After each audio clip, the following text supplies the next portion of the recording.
To meet the EU sustainable fuel targets under the ReFuelEU Aviation and FuelEU Maritime regulations, Europe needs to produce around 20 million tons of sustainable fuels, biofuels and e-fuels by 2035.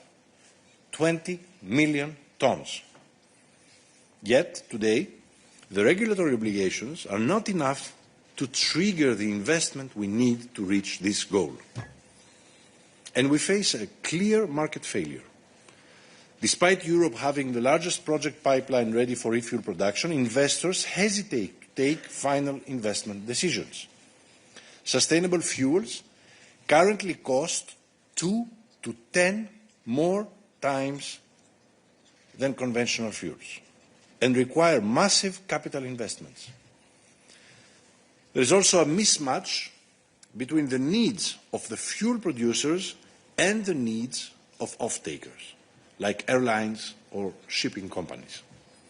As the world races to meet international demand for cleaner fuels, this is an opportunity for Europe to move ahead of competitors and secure the economic benefits of being a clean energy leader.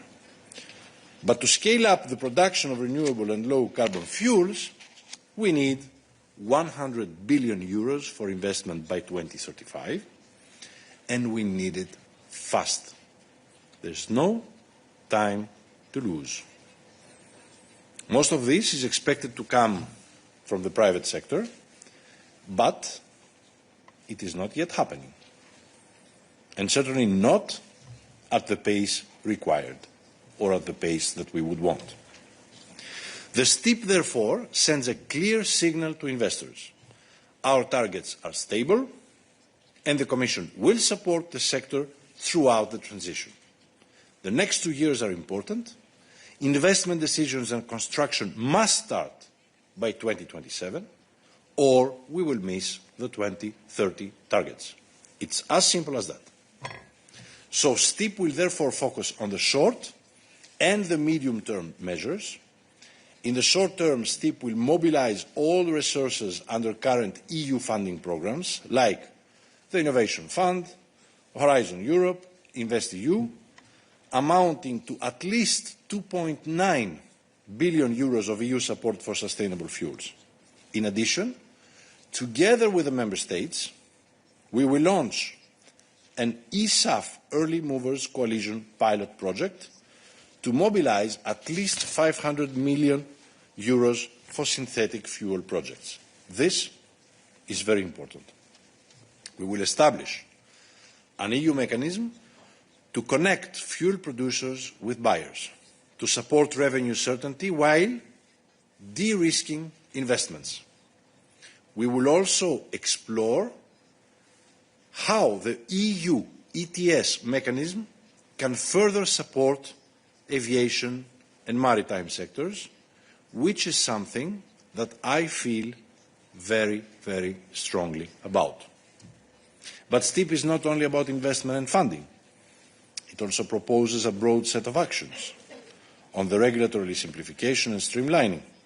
And we will also strengthen international partnerships to boost global production of sustainable fuels, while ensuring at the same time fair competition for EU producers and users.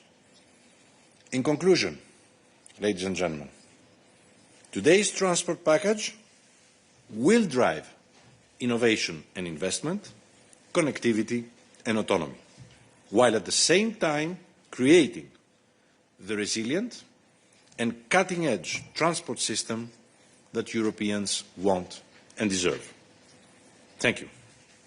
Thank you very much. Now we can open the floor for your questions. I would just like to flag that we would like to stick to the topic of the press conference. Obviously, commissioners can answer your questions if they decide so, but this package is interesting and important enough to give it an attention. Yes, please, there on the left.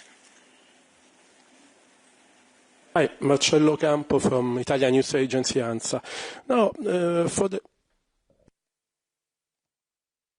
you talk about this. I don't know if it's working. Yes, sorry. If we have a plane ticket, we go to Sky Scanner and we find all information. We can imagine something like this also with train. We talk about something, but if you can have more detail. Thank you. This is for Commissioner Tzitzikostas. Yes, indeed. That's the goal.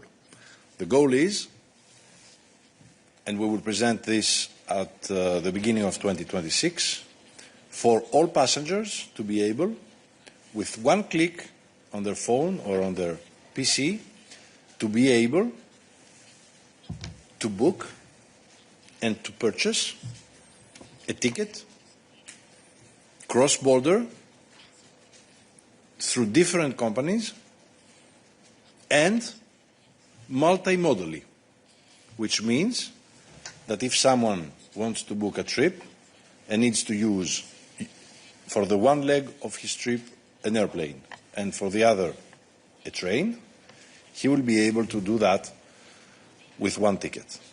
But of course, the priority at this point is to make sure that citizens, when want to use a train for cross-border connections through different companies, they will be able to book it as a single ticket. And of course, we will present passenger rights to support this new entry in the way that people travel.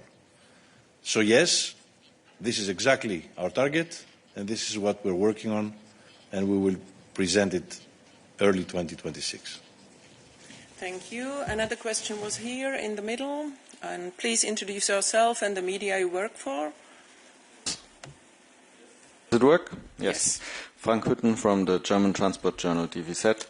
On the investment plan, please, well, the figures you're presenting are, of course, not nearly as high as the figures on investment needs that you presented, so it cannot be about the figures. Could you explain what this new mechanism, this pooling initiative can do? How can this leverage all this private money that you have been talking about? Thank you.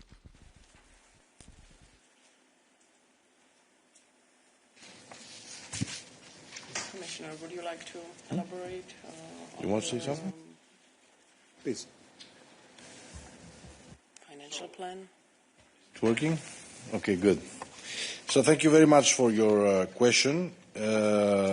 We are working very hard in this respect because financing, as I said, is quite important, if not the most important aspect of this package. STIP will mobilize, as I said, 2.9 billion euros under the MFF based on existing EU programs.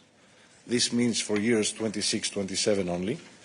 On top, we plan to mobilize with the interested member states 500 million euros for a first double-sided pilot auction on eSAF. So in total, STIP will announce 3.4 billion of investment booster. This is to kickstart the first investments very rapidly. And we need this to happen now. Otherwise, the needed fuel will not be able in time to be produced in time for 2030 and 2035 targets. The 100 billion that is needed covers a longer time frame. So it's not something immediate. Up to 2035. And of course, most of the investments need to come from the private sector, but also from the member states. So STIP is intended to help to kickstart the production and to de-risk the first movers investment. The 100 is financing that will be needed later on. Thank you. I can see plenty of questions also online. Let's go to the other side of the room here. Hi, Angela Skujins from TPP World, Poland's public broadcaster. I have a question about Rail Baltica, the Baltic Railway project. It's estimated to cost 57 billion euros, and in July the European Commission announced a €295 million injection. Will the EU commit any more funding to this project? And speaking of the military mobility package, which is expected to be endorsed in 2 weeks' time, are there going to be any more funding announcements for Poland as part of this? And are there any other projects identified in that region that could be of interest as part of that package for the Transport Commissioner? Thank you. As you said, we are working regarding this proposal for the next weeks, and I think that Commissioner Tzitzikostas can be explained in the details, in particular these projects. Yes. Well, let me be clear. Of course, we will present this mid-November, but military mobility package does not announce new funding. As you know, funding for military mobility during the current MFF was at 1.7 billion euros. The money was gone in 3 years because of the great interest of member states for projects, and we funded a lot of projects in most of the member states in Europe. But now the budget for military mobility for the new MFF is going to rise tenfold, 10 times up. So we will be using 17 billion euros for the military mobility infrastructure in the coming years. So the military package is not going to be about the funding. Military mobility package, which you will see in 2 weeks, will mostly be about how we will facilitate military mobility and how we will act and react if it is needed. But let us not discuss today military mobility. Of course, countries that are members of the European Union are going to be beneficiaries of these programs of military mobility. And finally, let me remind you that military mobility projects can already be funded today after the review that we did in cohesion funds, where if a country presents the case of a military mobility project, funds can reach up to 100% funding from the European Union. Yes, Vice President, please.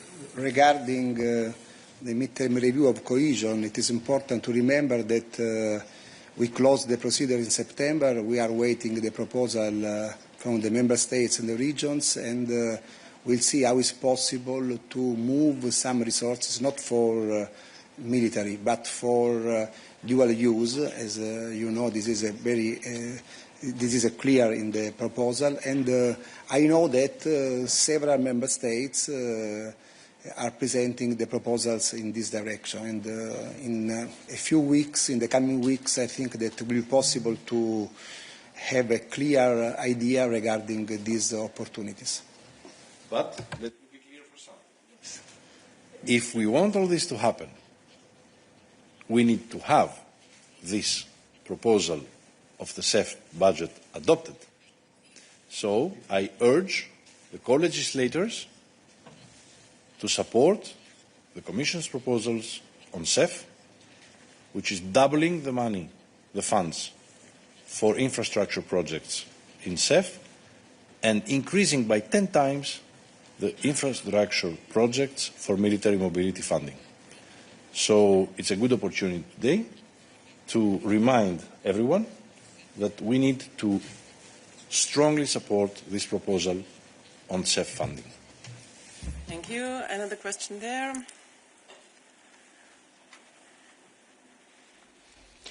Thank you, Eva, for the floor. Alexandra Voudouri with Kathimerini Greece. I will take the rare opportunity to ask my question in Greek, if I may, to Commissioner Tzitzikostas.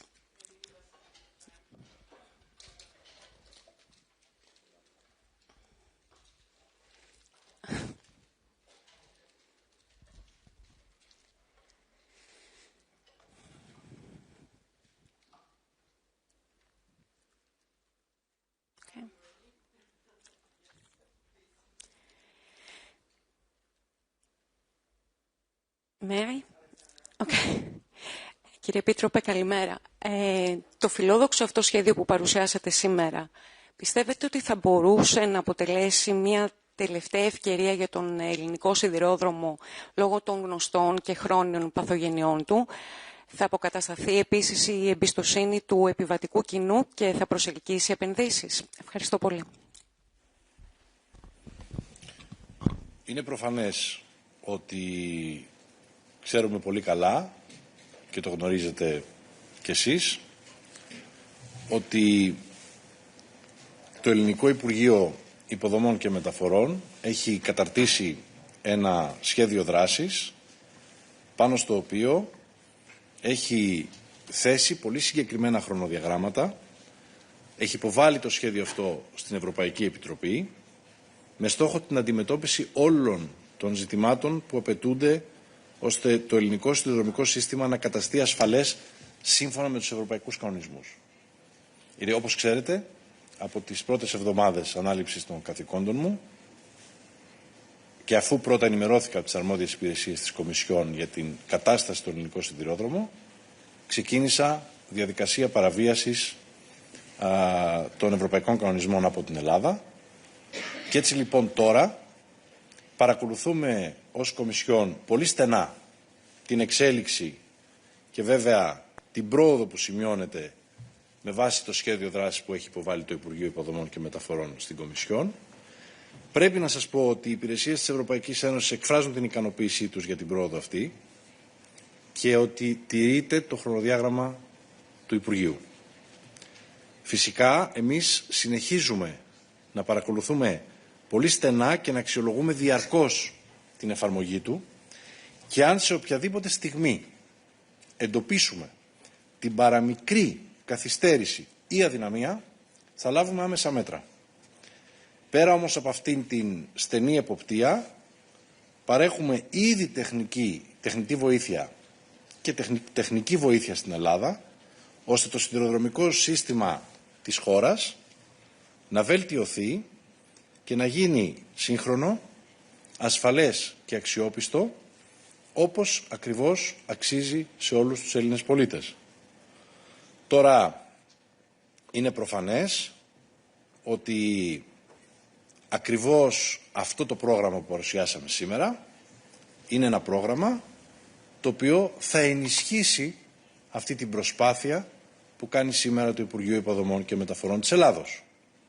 Σας παρουσίασα στην αρχή και μπορείτε να το δείτε στους χάρτες ότι ο στόχος είναι η διαδρομή Αθήνα-Σόφια σε μερικά χρόνια να γίνεται σε μόλις 6 ώρες από 14 που είναι σήμερα.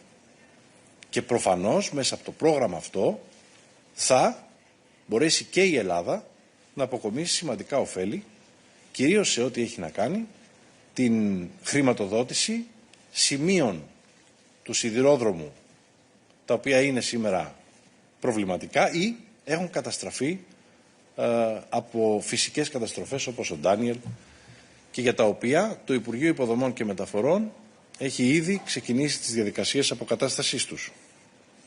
Η Ελλάδα λοιπόν θα ωφεληθεί από τις σημαντικές αυτές νέες επενδύσεις με τον αυξημένο προϋπολογισμό του μηχανισμού ΣΕΦ, το ΕΣΠΑ Μεταφορών και Υποδομών όπως το λέμε στην Ελλάδα, και τη νέα συμφωνία αυτήν για τις σιδηροδρομικές υψηλές ταχύτητες που πρόκειται να υπογραφεί, η Ελλάδα μπορεί να προσελκύσει ευρωπαϊκή και ιδιωτική χρηματοδότηση για σύγχρονες ανθεκτικές και κλιματικές προκλήσεις που υπάρχουν στις υποδομές, από την αποκατάσταση κατεστραμμένων γραμμών, όπως σας είπα, έως τον εξυγχρονισμό βασικών αξώνων βορρά-νότου.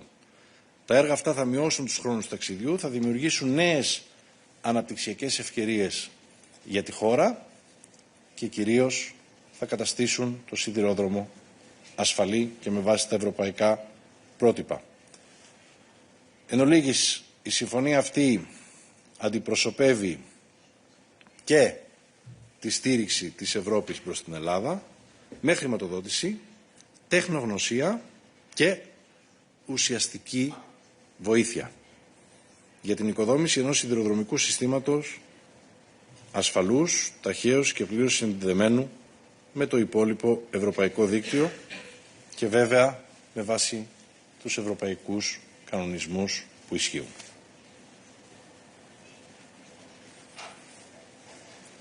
Thank you. I would like to take one question online now. It's Anna from LUSA. Anna, can you hear us? Yes, can you hear me? Yes, and we see you. Perfect. Yes. Perfect. Good morning. Thank you so much. Hi, good morning. Ana Matos Neves of the Portuguese Society in Salusa.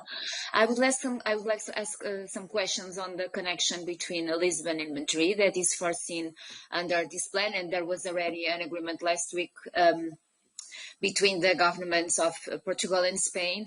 Why does the Commission think that this project will now go ahead, taking into account is being discussed for so many years? Second, the Commission has already mobilized around 200 million euros for Portugal, and how much more can it mobilize? And the third question that I have, given the competition between the trains and airplanes, how can this type of tickets or this type of connections compete with the low-cost airlines? And do you have some studies on this? Do you have in mind like an affordable ticket price? Thank you so much. Yeah, we have talked already about the tickets, but maybe we can start with Madrid-Lisbon railway. Yes. Well, as you know, Madrid-Lisbon will be a reality within the next coming years. And as you can see from the map and the efforts that we are undertaking from the very beginning of this mandate, we need to make sure that the single market functions well and that Europe is truly united, which means that I'm in constant discussions with ministers of transport and infrastructure in France, Spain and Portugal to make sure that the Iberian continent will be well connected by rail and road in the coming years. Having said that, of course, what is very important, and I need to stress it again, is to make sure that we have adequate funding.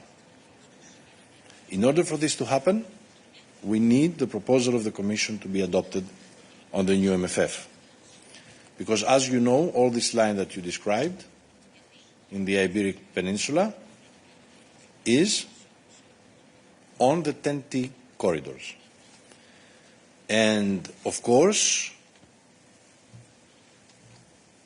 affordability, to answer your last question, is, as you know very well, brought by competition. And so if we present to the people fast trains, well connected, connecting many cities and capitals across Europe, with a way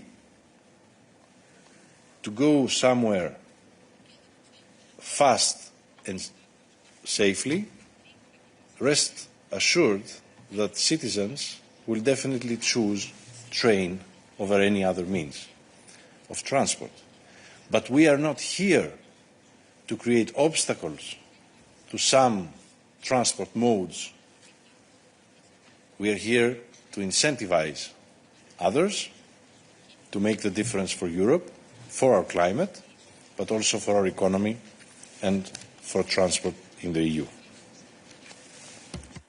Thank you. Next question was there in the middle. Thank you. Vibor Vlajnic, Croatian Radio Television. So obviously I'm interested in the part of the plan regarding Croatia and Croatian railways. I see on the map that Zagreb-Budapest line will be plans to be reduced from 6 hours to 4 hours and 15 minutes travel time. So in practical terms, what do you expect to see, especially in Croatia, to achieve that goal? Thank you. Before Commissioner answers, I can also refer you to our press materials where you have country specifics and where you have exactly which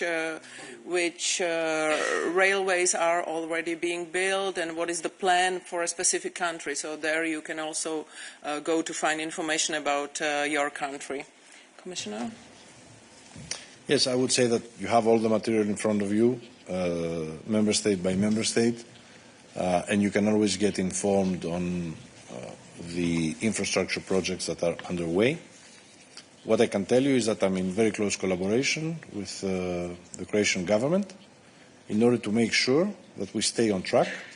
And this, by the way, is what I do every day with all 27 member states ministers on transport and infrastructure, to make sure that we avoid delays, that we move fast, and that we deliver the high-speed rail on time, just as is indicated on the material you have and the maps that we showed you. Gabriella?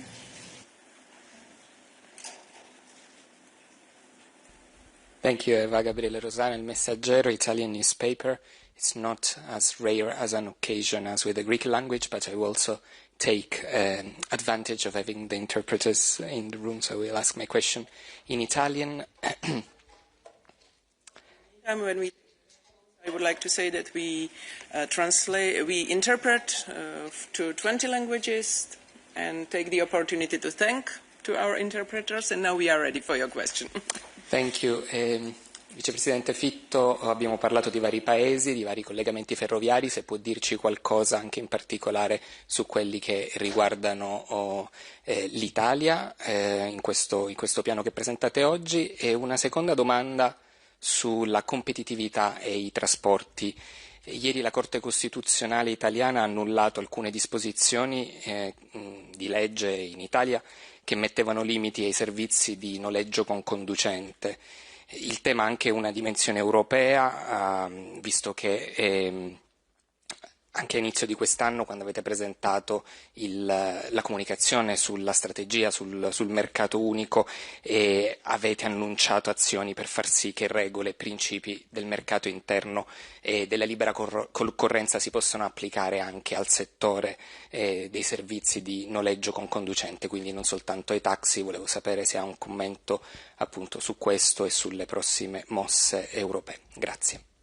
Ma per quanto riguarda il tema dell'alta velocità con l'Italia, come è stato evidenziato anche nel video e troverete anche nello specifico i riferimenti, l'Italia ha una serie di interventi molto importanti che però non sono inseriti esclusivamente in questa proposta, ma che sono anche una prosecuzione di un lavoro molto rilevante. Mi piace ricordare che nel Piano Nazionale di Ripresa e Resilienza una delle voci più importanti è quella delle infrastrutture ferroviarie.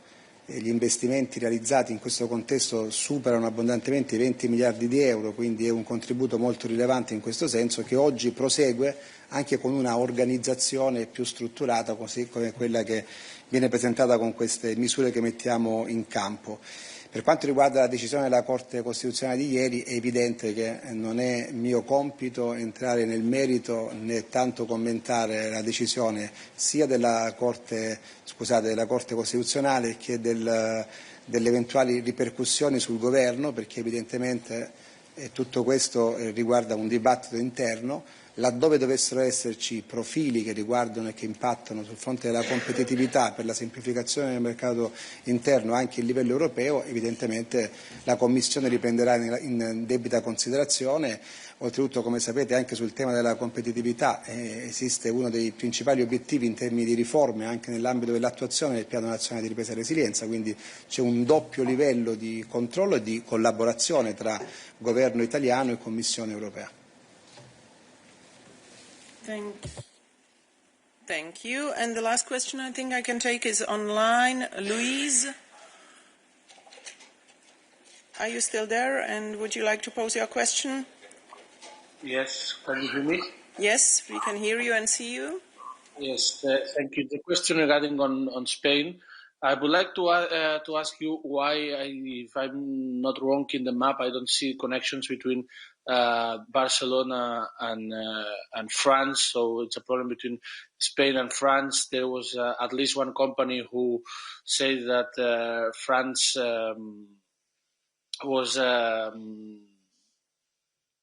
Spain was asking for better connection between France and Spain. So my question is why you ignore Barcelona in this roadmap, and if do you think that it exists a bottleneck between France and Spain? Thank you. In the border. I didn't hear the last part. What was it? The border? Bottlenecks, if there are any bottlenecks. No, we don't forget, rest assured, any of our beautiful city in Europe. But today we presented the connections between capitals. But all major cities will be included, including, of course, Barcelona. We presented the core network at this point, but what is important, and that I want to stress out, is that I'm working very hard with the Minister of Infrastructure and Transport of France and Spain, both friends and both great politicians, in order to lift the bottlenecks in the borders between Spain and France. And very soon we are planning a visit at the border with the two ministers. So I want to ask you for a little patience, and I hope that in the near future, in the very near future, we will have good